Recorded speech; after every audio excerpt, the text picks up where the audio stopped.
పెద్ద పెద్ద air bases, అది వరల్డ్స్ లార్జెస్ట్ ఎయిర్ బేసెస్ అండి. దాని మీద ఒక చిన్న ఉక్రెయిన్ దేశం దాడి చేసింది.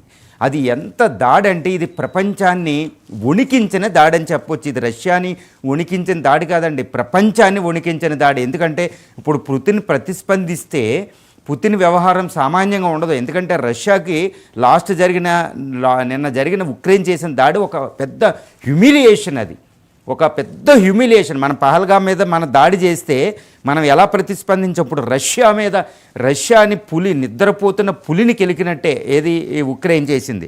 ఇది ఉక్రెయిన్ వ్యవహారం కింద ఉండదండి. ఈ దాడిని వివరించవలసి వస్తే ఉక్రెయిన్ 18 నెలల నుంచి మేము ప్లాన్ చేశామని చెప్తుంది. వార్ రూమ్లో ఉక్రెయిన్ ప్రెసిడెంట్ ఈ జెలెన్స్కీ దాన్ని పూర్తిగా పర్యవేక్షించినట్టు తెలుస్తుంది.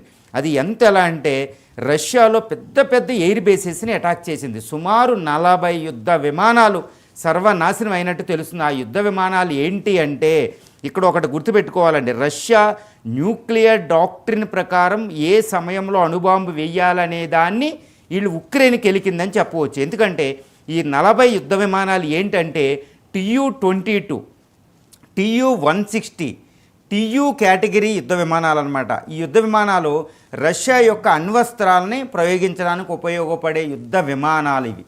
తర్వాత A-50 అనే ఒక పెద్ద బాంబర్స్ అనేవి ఒకటి ఉన్నాయి. వాటిని దృష్టి పెట్టి ఫోకస్ చేసి టార్గెట్ చేసి ఇప్పుడు ఉక్రెయిన్ని నాశనం చేయడం జరిగింది.